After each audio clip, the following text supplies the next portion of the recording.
Okay, good afternoon students. ఇప్పుడు నేను మీకు ఒకసారి వర్చువల్గా చూపిస్తున్నాను. Estimation of sodium carbonate Na2CO3 and sodium hydrogen carbonate present in a given mixture. ఉదయం నేను ప్రొసీజర్ ఎక్స్ప్లెయిన్ చేయడం అనేది జరిగింది. అలాగే ఇప్పుడు ఒకసారి మనం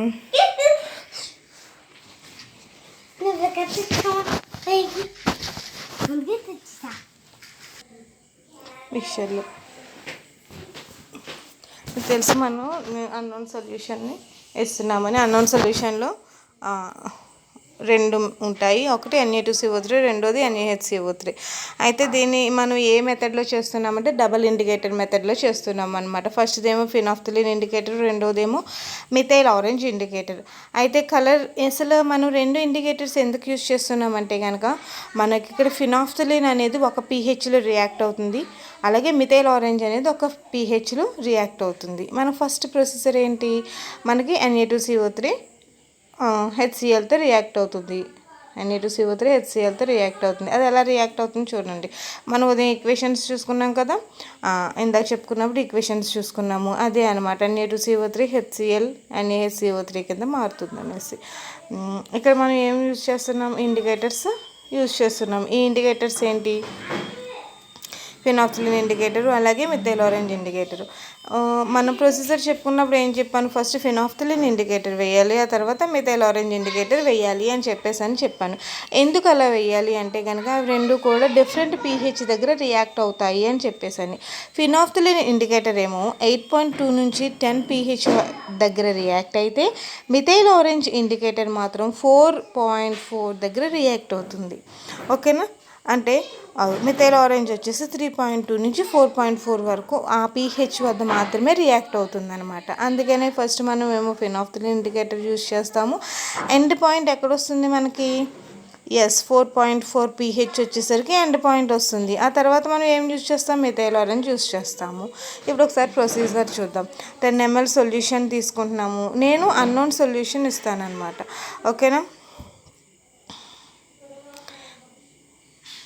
ఓకే, 10 ml అన్నోన్ సొల్యూషన్ తీసుకున్నాము. దానికి 3 to 4 drops ఫినాఫ్థలిన్ ఇండికేటర్ వేస్తున్నాము. అప్పుడు ఏ కలర్లో మారాలి, పింక్ కలర్లో మారాలి. అప్పుడు నేను ఇందాక ప్రొసీజర్లో మనం 0.1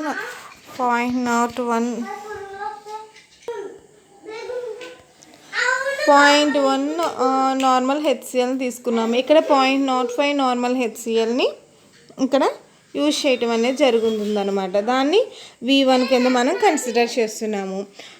ఓకేనా, ఇక్కడ ఏం జరుగుతుంది ఒకసారి చూడండి. ఇందులో మనకి ఫస్ట్ రియాక్షన్ జరుగుతుంది, అంటే Na2CO3ని HCl కింద వేస్తే NaHCO3 కింద కన్వర్ట్ అవుతుంది. ఓకేనా, అంటే హాఫ్ న్యూట్రలైజేషన్ మాత్రమే జరిగింది. అలాగే నెక్స్ట్ మనం ఏం చేస్తాం, దీనికి మిథైల్ ఆరెంజ్ ఇండికేటర్ని యాడ్ చేస్తాము. ఇదే సొల్యూషన్ తీసుకుంటున్నాం, దానికి methyl orange indicator 2 to 3 drops వేస్తే ఎల్లో కలర్లో వస్తుంది. ఆ ఎల్లో కలర్లో ఉన్నదాన్ని మళ్ళీ హెచ్సిఎల్తో టైట్రేట్ చేస్తాము. హెచ్సిఎల్తో టైట్రేట్ చేస్తే ఏమొస్తుంది మనకి, పింక్ కలర్ సొల్యూషన్ కింద, మళ్ళీ పింక్ కలర్ సొల్యూషన్ కింద మారుతుంది. ఇది మన ప్రాసెస్, ఇలా జరగాలన్నమాట రియాక్షన్ అనేది.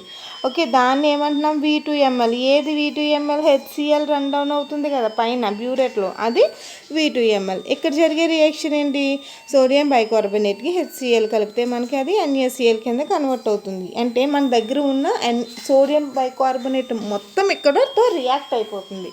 మన దగ్గర ఉన్న సోడియం బైకార్బోనేట్ మొత్తం ఎక్కడ రియాక్ట్ అవుతుంది, మిథైల్ ఆరెంజ్ ఇండికేటర్ ప్రెసెన్స్లో రియాక్ట్ అవుతుంది అనమాట.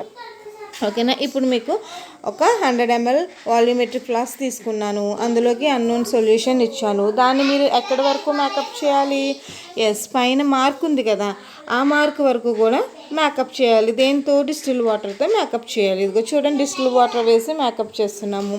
వేసిన తర్వాత మూత పెట్టి దాన్ని ఫస్టే మనం దాన్ని నీట్గా కలిపేసుకోవాలన్నమాట. అది తర్వాత మొత్తం మేకప్ అయిన తర్వాత కూడా ఒకసారి మనం కలుపుకుంటూ ఉంటాం. దాని అంతటిని ఏం చేస్తాం, 100 ml బీకర్లోకి ట్రాన్స్ఫర్ చేస్తాము. 100 ml బీకర్లోకి ట్రాన్స్ఫర్ చేస్తాం. ఇప్పుడు దీన్ని టైట్రేషన్ చేస్తున్నాం అనమాట. 100 ml బ్యూరెట్ని స్టాండ్కి పెట్టుకున్నాము. అయితే దీనికి ఇప్పుడు మనం ఇందులో ఇక్కడ 0.05 నార్మల్ హెచ్సిఎల్ సొల్యూషన్ వేస్తున్నారు, మనం 0.1 నార్మల్ హెచ్సిఎల్ని ఫిల్ చేస్తున్నాం. ఎక్కడ వరకు? మార్క్ వరకు. ఆ మధ్యలో ఎటువంటి ఎయిర్ బబుల్స్ ఉండకూడదని చెప్పాను కదా, ఎటువంటి ఎయిర్ బబుల్స్ లేకుండా పైన ఉండే మార్క్ వరకు కూడా హెచ్సిఎల్ని ఫిల్ చేసుకున్నాం అనమాట. అదిగో ఫిల్ చేసుకున్నాం. ఫిల్ చేసుకున్న తర్వాత మనం పిపెట్తో 10 ml సొల్యూషన్ తీసుకుంటున్నాము. 10 ml సొల్యూషన్ తీసుకుని దానికి ఏం చేస్తున్నాము? ఓకే, మనం తీసుకున్న సొల్యూషన్ కలుపుతున్నాం. ఈ పైన బ్యూరేట్లోకి తీసుకున్న సొల్యూషన్ ఏంటి? ఇక్కడ చూడండి, మీరు ఒకసారి ఇక్కడ చూడండి. మనం ఇక్కడ ఏం చేసామంటే ఇది Na2CO3 సొల్యూషన్, ఓకేనా. ఇది మనం ఇచ్చిన మిక్స్చర్ని తీసుకున్నాం అనమాట. యాక్చువల్లీ మనం అయితే పిప్పెట్ అవుట్ చేస్తాము, ఇక్కడ డైరెక్ట్ బ్యూరేట్లోకి తీసుకుని ఇక్కడ పైన ఇండికేటర్ చూడండి, క్లియర్గా తెలుస్తుంది. 10 ml వరకునే అది ఖాళీ అయింది. 10 ml సొల్యూషన్ తీసుకున్నాము. దీనికి మనం ఏం చేయాలి?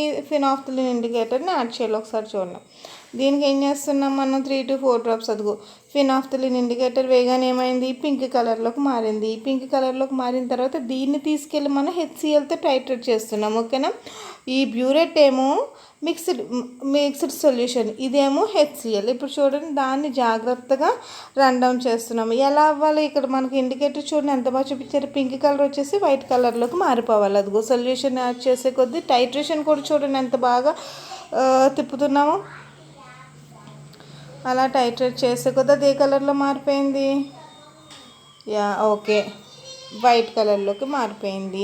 మనకి పైన రీడింగ్ కూడా చూడండి, ఆ పైన వచ్చిన రీడింగ్ ఎంత? అది V1 ml అనుకుంటున్నాం. పైన వచ్చే రీడింగ్ మనం V1 ml అని చెప్పేసి అనుకుంటున్నాం అనమాట. ఇక్కడ ఏంటి? హాఫ్ న్యూట్రలైజేషన్ మాత్రమే జరిగింది. ఇప్పుడు దీనికి మనం ఏం చేయాలి? దాన్ని తీసేసే సొల్యూషన్ మొత్తానికి కూడా మిథైల్ ఆరెంజ్ ఇండికేటర్ని వేయాలి, ఓకేనా.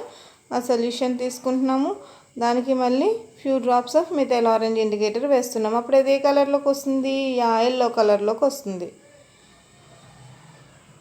దీన్ని సేమ్ ఆ సొల్యూషన్ని మళ్ళీ సేమ్ అక్కడి నుంచి రన్ డౌన్ చేస్తున్నాడు చూడండి, టైట్రేషన్ అక్కడి నుంచి రన్ డౌన్ చేస్తున్నాడు.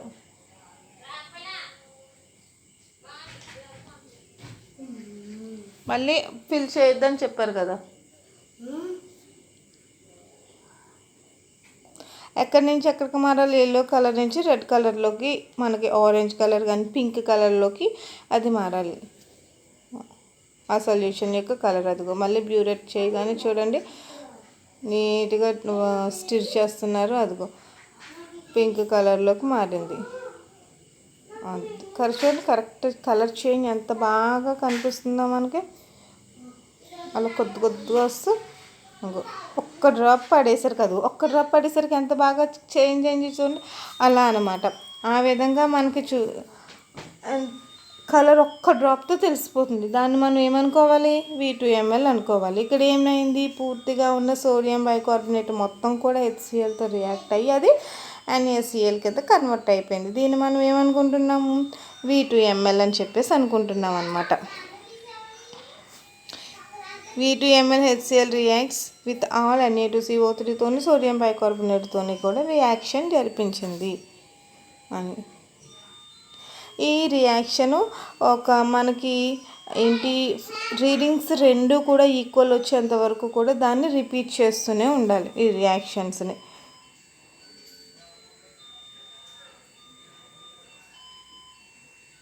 అయితే ఇక్కడికి వచ్చేసరికి అబ్జర్వేషన్ టేబుల్ చూస్తే కనుక ఫస్ట్ ఫినాఫ్థలిన్ ఇండికేటర్తో మనం ఏం చేస్తున్నాం? రీడింగ్స్ చూస్తున్నాము.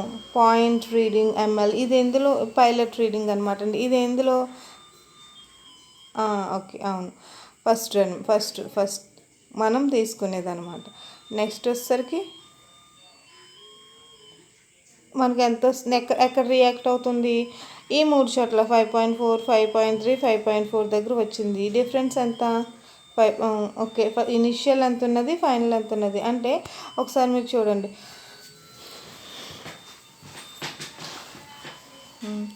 ఇక్కడ ఏం చేశారంటే ఫస్ట్ ఇనిషియల్ ఎంత తీసుకున్నాం మనం? వాల్యూము 0.0 నుంచి అంటే 0 ml నుంచి తీసుకున్నాం కదా, 0 ml తర్వాత మనకి V1 ఎక్కడ వచ్చింది, ఒకసారి 5.4 దగ్గర వస్తుంది, ఒకసారి 5.3 దగ్గర వస్తుంది, ఒకసారి 5.4 దగ్గర వస్తుంది అనమాట.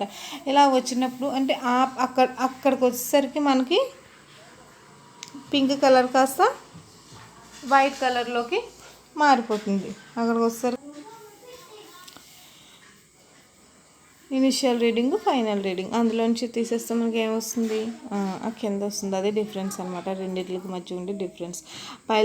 పైలట్ రీడింగ్ అంటే ఉజ్జాయింపుగా ఈ మధ్య రావచ్చు అనేది పైలట్ రీడింగ్. 5 నుంచి 6 మధ్యలో రావచ్చు. మనకి ఇక్కడ ఏమొచ్చింది, 5.4 దగ్గర ఒకసారి, 5.3 దగ్గర ఒకసారి, 5.4 దగ్గర ఒకసారి వచ్చింది. ఓకేనా. టోటల్ కాన్స్టెంట్ బ్యూరేట్ రీడింగ్ ఎంత తీసుకున్నాడు, 2 సార్లు 5.4 ml వచ్చింది కాబట్టి 5.4 ml తీసుకుంటారు.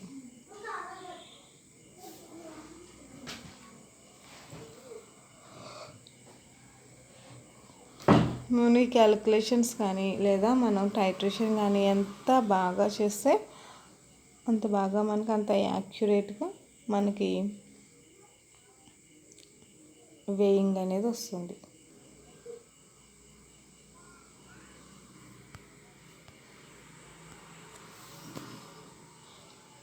5.4 తీసుకున్నాము. నెక్స్ట్ వచ్చేసరికి మిథైల్ ఆరెంజ్తో మనకి ఇండికేషన్ చేసి మిథైల్ ఆరెంజ్ ఇండికేటర్ తీసుకున్నప్పుడు ఫైనల్ ఇనిషియల్ వాల్యూస్ మనకి మన ఫస్ట్ నుంచి 0 కదా మరి, 13 to 14 మధ్యలో వస్తుందన్నమాట. ఇక్కడ వీటికి ఎంత వచ్చినా 13.4 13.3 వచ్చింది. మనం కాన్స్టెంట్ రీడింగ్ ఏం తీసుకుంటాం, 2 ఒకటే వచ్చిందని తీసుకుంటాం, 13.4ని తీసుకుంటాం అనమాట.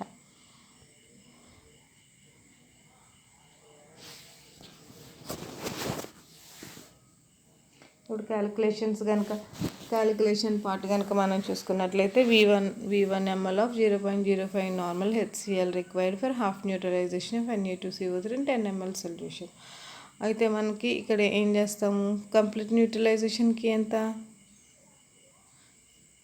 2V1 కావాలి. మనం చూసుకున్నాం కదా, హాఫ్ ఏమో V1 అయింది, కంప్లీట్ దానికి 2V1 కావాలి. ఇందాక మనం చూసుకున్నట్లయితే క్యాలిక్యులేషన్ అంతా అలాగే అవుతుందన్నమాట.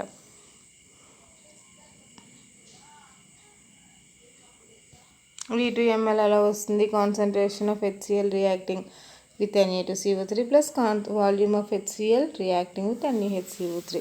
Vt is equal to 2V1 plus volume of HCl reacting with NaHCO3. అంతే కదా మరి, ఎందుకంటే మనకి 1 mole HCl reacts with 1 mole Na2CO3 reacts with 2 moles HCl. అందుకనే మనం వచ్చిన దాని రీడింగ్ కన్నా కూడా డబల్ తీసుకుంటాం అనమాట.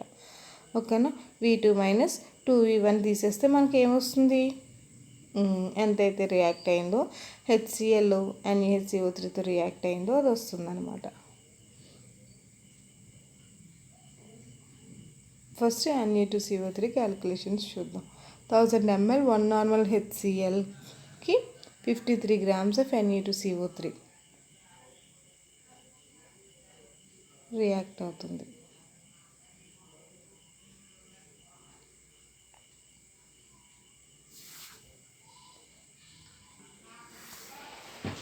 ఓకే, ఇక్కడ చూసుకున్నట్లయితే మనకి HCl యొక్క వాల్యూమ్ 2V1 ఎంతో అనేది మనకి కావాలి. అయితే ఇక్కడ మనకి 2V1 ఇంటూ Na2CO3 వెయిట్ కదా, 2V1 ఇంటూ 0.05 ఏంటండి, HCl యొక్క నార్మాలిటీ ఇంటూ 53 ఏంటి, ఈక్వలెంట్ వెయిట్ బై 1000 mlలో కదా ఎంత ఉన్నదని చెప్పుకున్నాం, 1000 ml ఇంటూ 1 ఏంటి, 1 నార్మల్ HCl కదా మనం తీసుకున్నది. ఒకసారి మీరు ఇందాక ప్రొసీజర్ కూడా చూసుకున్నట్లయితే మీకు బాగా అర్థమవుతుంది. అంటే ఈజ్ ఈక్వల్ టు ఎంత వస్తుంది, ఓకే ఇది మనకు కనుక్కుంది M2, ఓకే M2 కనుక్కుంటున్నాం, ఈజ్ ఈక్వల్ టు ఎంత వస్తుంది, okay weight X grams of Na2CO3 వస్తుంది. ఎంత వస్తుందండి, X grams ఆఫ్ Na2CO3. ఇది ఎంతలో, 10 ml డైల్యూట్ సొల్యూషన్లో X grams ఆఫ్ Na2CO3 వస్తుంది. అదే మరి నాకు ఎంతలో కావాలి, 100 ml మీరు ఎంతకు మేకప్ చేశారు, 100 mlకి. ఓకేనా. అంటే ఇక్కడ ఏం జరుగుతుంది, నేను మీకు నేను మీకు ఏం చేశాను, కొంత అన్నోన్ సొల్యూషన్ ఇచ్చాను. దాంట్లో మీరు వాల్యూమెట్రిక్ ఫ్లాస్క్లో ఇచ్చాను. దాంట్లో మీరు ఏం చేశారు, డిస్టిల్ వాటర్ని యాడ్ చేశారు. డిస్టిల్ వాటర్ని యాడ్ చేసి అందులో నుంచి 10 ml తీసుకున్నారు మీరు కదా. అంటే అసలు నేను ఫస్ట్ మీకు ఇచ్చిన సొల్యూషన్లో ఎంత ఉన్నది అది నాకు కావాలన్నమాట. ఎంత ఉన్నది అనేది నాకు సోడియం కార్బోనేట్ ఎంత ఉన్నది అనేది నాకు కావాలి. అది ఎలా తెలుస్తుంది, ఇక్కడ తీసుకుని ఈక్వేషన్ ద్వారా తెలుస్తుంది. వచ్చింది ఇంటూ ఇంకో 10 ml of dilute solution is equal to 100 ml of dilute solution is equal to x into 10 is equal to నాకు ఎంత వస్తుంది, 8 grams ఆఫ్ Na2CO3 వస్తుంది అనమాట. ఓకేనా. ఓకే, ఇక్కడ చూసుకున్నట్లయితే మనం ఒకసారి ఈ రీప్లేస్ చేసుకుందాం. V1 అంటే ఎంత, V1 ఎంతో మనకు తెలుసు కదా. V1 అంటే ఎంతో మనకు తెలుసు, 5.4 ml. మనం ఇందాక దాంట్లో చూసుకున్నట్లయితే అంటే 2 × 5.4 ml ఈజ్ ఈక్వల్ టు 2. ఇక్కడ చూడండి క్యాలిక్యులేషన్, 2 × 5.4 × 0.05 × 53/1000 × 1 ఈజ్ ఈక్వల్ టు ఎంత వస్తుంది మనకి ఆన్సర్, 0.029 grams వస్తుంది అనమాట. అంటే ఇప్పుడు 10 mlలో 0.029 grams ఆఫ్ Na2CO3 ఉంది. అదే 100 mlలో 0.029 × 10 అప్పుడు ఎంత వస్తుంది,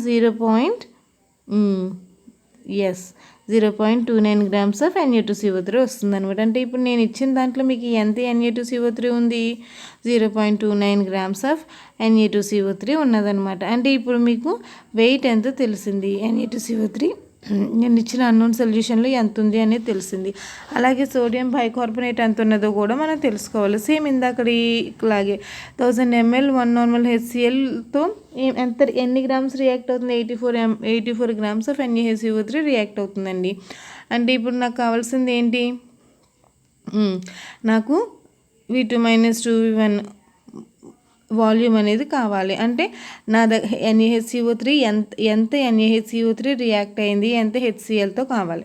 0.5 నార్మల్తో రియాక్ట్ అయిన HCl ఎంత, అంతే కదా. అది ఎలా వస్తుంది నాకు, సెకండ్ మిగిలిన హాఫ్ ఎంత రియాక్ట్ అయింది అనేది కావాలి. అంటే ఒకసారి చూడండి, ఇక్కడ మనం ఇక్కడ ఒక మాట మాట్లాడుకుందాం. ఏంటంటే ఉదయం చెప్పింది నాకు ఈక్వేషన్ ఫస్ట్ దాంట్లో చూసుకుంటే కనుక ఒకసారి ఇక్కడ ఈక్వేషన్ చూడండి, Na2CO3 HClతో రియాక్ట్ అయ్యి NaHCO3 కింద కన్వర్ట్ అయింది. ఓకేనా. ఇప్పుడు నా HCl రియాక్షన్ మొత్తం అయిపోయిందండి. రియాక్షన్ అంతా అయిపోయింది. సెకండ్ ఈక్వేషన్ చూడండి, NaHCO3 నాకు NaHCO3 అందులో 2 చోట్ల నుంచి వచ్చింది. ఒకటేమో Na2CO3 నుంచి వచ్చిందండి, రెండోది నేను ఇచ్చిన అన్నోన్ సొల్యూషన్. ఇప్పుడు నాకేం కావాలి, నేను ఇచ్చింది ఎంతో కావాలి. అందులో ఉన్న మొత్తం నేను అడగట్లేదు, మీకు అర్థమవుతుంది కదా. Na2CO3 నుంచి Na2CO3 ఎంతో నేను కనుక్కున్నాను, అంటే సగం NaHCO3 ఎంత ఉందో నేను కనుక్కున్నాను కదా. మిగిలిన NaHCO3 ఎంత ఉందో కావాలి నాకు. అంటే ఫస్ట్ HCl మనం 5.4 ml రియాక్ట్ అయింది కదా. ఈ 5.4 ml రియాక్ట్ అయింది దేంతో, Na2CO3తో రియాక్ట్ అయ్యి ఎలా కన్వర్ట్ అయింది, NaHCO3తో కన్వర్ట్ అయింది. ఇప్పుడు మనం మిథైల్ ఆరెంజ్ ఇండికేటర్ వేసిన తర్వాత మళ్ళీ టైట్రేషన్ చేస్తున్నాము. అప్పుడు ఏది రియాక్ట్ అవుతుంది, సోడియం బైకార్బోనేట్ రియాక్ట్ అవుతుంది. ఇప్పుడు నా దగ్గర ఉన్న Na2CO3 నుంచి వచ్చిన సోడియం బైకార్బోనేట్ రియాక్ట్ అవుతుంది, నేను ఇచ్చిన అన్నోన్ సొల్యూషన్లో ఉన్న సోడియం బైకార్బోనేట్ రియాక్ట్ అవుతుంది కదా. అంటే ఇప్పుడు నాకు HCl అక్కడ ఏమవుతుంది, 2 చోట్ల కన్జ్యూమ్ అవుతుంది. అంటే మనకి ఫస్ట్ రియాక్షన్లో ఉన్న 2 కాంపౌండ్స్ Na2CO3 రియాక్ట్ అయిపోయింది HClతో, NaHCO3 రియాక్ట్ అయిపోయింది. అంటే Na2CO3 HClతో రియాక్ట్ అయింది, NaHCO3 HClతో రియాక్ట్ అయింది. అంటే అక్కడ ఒకే రియాక్షన్లో 2 సార్లు HCl తీసుకుంటుంది. అందుకని అక్కడ 2V1 అని రాశాను. అదే కింద ఈక్వేషన్ చూడండి, అక్కడ ఏమవుతుంది, NaHCO3 అక్కడ అంటే డబల్ ఉంది కదా. డబల్ NaHCO సోడియం బైకార్బోనేట్ ఉంది, డబల్ సోడియం బైకార్బోనేట్ ఉన్నది. అంటే అక్కడ నాకు డబల్ అవసరం లేదు, నాకు కావాల్సింది ఏంటి, నేను ఏమి ఇచ్చానో నాకు అదే కావాలి. కాబట్టి నేను ఇచ్చిన దాంట్లో నుంచి తీసేసుకోవాలి. అంతే కదా. దాంట్లో నుంచి ఇది తీసేస్తే అంటే ఫస్ట్ రియాక్షన్లో సోడియం కార్బోనేట్ నుంచి వచ్చిన NaHCO3 రియాక్ట్ అయిన HClని తీసేస్తే మిగిలిన HCl దేంతో రియాక్ట్ అయినట్టు, నేను మీకు అన్నోన్ సొల్యూషన్లో ఇచ్చిన NaHCO3తో రియాక్ట్ అయినట్టు. కాబట్టి అందుకనే నేను 2V1 నేను ఎందుకు వేసాను, నేను పై రియాక్షన్లోనే రెండిట్లతో రియాక్ట్ అవుతుంది, పై రియాక్షన్లో రెండిట్లతో రియాక్ట్ అవుతుంది కాబట్టి నేను ఏం చేశాను 2, అందుకనే దాన్ని 2V1 అని చెప్పేసి అన్నాము. ఇప్పుడు చూడండి, ఇప్పుడు ఎంత ml అయితే రియాక్ట్ అయిందో first starting point ending point అదంతా ఏంటి, Na2CO3 రియాక్ట్ అయింది, NaHCO3 అంటే ఫస్ట్ ఈక్వేషన్లోనే NaHCO3తో రియాక్ట్ అయింది, నేను ఇచ్చిన అన్నోన్ సొల్యూషన్లోనే NaHCO3తో రియాక్ట్ అయింది, మూడిట్లతో రియాక్ట్ అయిందండి. ఇప్పుడు నాకు ఏది కావాలి, ఈ మూడిట్లో మూడోది కావాలి, నేను ఏది ఇచ్చానో నాకు అదే కావాలి. ఓకేనా. ఇక్కడ సరిగ్గా మీరు క్యాల్కులేషన్ ఎందుకు ఇలా వచ్చింది ఇవన్నీ వస్తాయి కదా, అందుకని. కాబట్టి నాకు కావాలి అంటే ఇప్పుడు మనం రియాక్ట్ అయింది 3 పార్ట్స్ కింద చేస్తే అందులో 2 పార్ట్స్ తీసేయాలి, దాన్ని 2V1 అని చెప్పేసి అంటున్నాం. దాన్ని ఏమంటున్నాము 2V1 అని చెప్పేసి అన్నాం. 2 సార్లు ఆ వాల్యూమ్ని కన్సిడర్ చేస్తున్నాము. 2V1 అన్న దాంట్లో నుంచి ఎంత రియాక్ట్ అయిందో ఫుల్ అమౌంట్ తీసేస్తున్నాం. 2V1లో నుంచి V2 తీసేస్తున్నాం. అప్పుడు ఏమొస్తుంది, నాకు ఈ థర్డ్ పార్ట్ ఎంత రియాక్ట్ అయింది అంటే నేను ఇచ్చిన అన్నోన్ సోడియం బైకార్బోనేట్ ఎంత రియాక్ట్ అయింది HClతో అనే వాల్యూమ్ అనేది వస్తుంది, ఆ వాల్యూమ్ అనేది వస్తుంది. కాబట్టి నేను అలా తీసుకోవటం. ఇక్కడ చూడండి V2 - 2V1 టోటల్లో నుంచి అవసరం లేని తీసేసాం = ఇప్పుడు 5 నార్మల్ది ఎంత, ఓకేనా, ఎంత రియాక్ట్ అయింది అనేది మనకు కావాలి ఆ వాల్యూమ్ ఇంటూ 0.05 నార్మల్ కదా తీసుకుంటున్నాం ఇంటూ 84 ఏంటి వెయిట్ బై ఎంతలో 1000 ml ఇన్ 1 నార్మల్ HClకి ఎంత 1000 ml 84 grams ఉంటుంది. అదే 0.05 నార్మల్ HClకి 84 grams ఎంత ఉంటుంది అనేది మనకి, ఓకేనా, =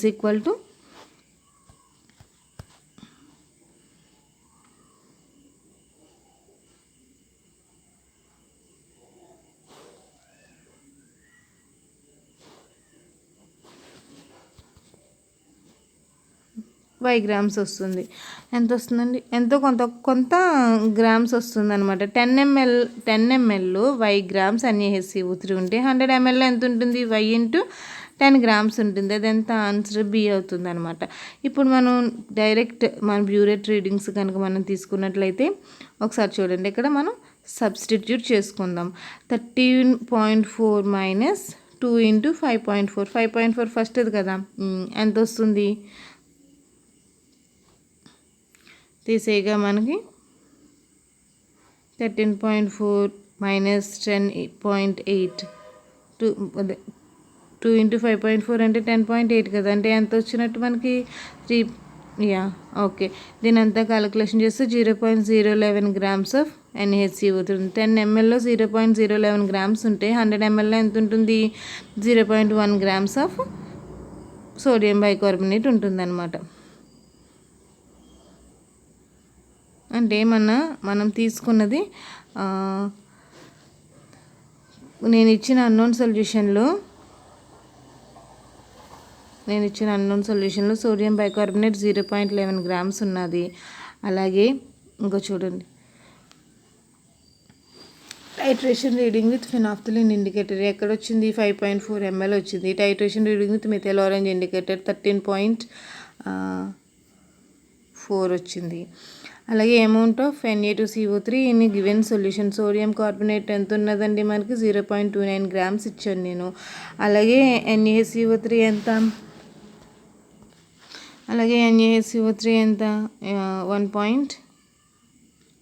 0.1 grams వచ్చింది.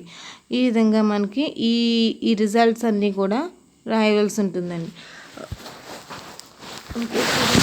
మనకి ఇంకొన్ని రోజులు ఈ ప్రాసెస్ అనేది తప్పదు, జాగ్రత్తగా ఒకసారి ప్రొసీజర్ చూడండి.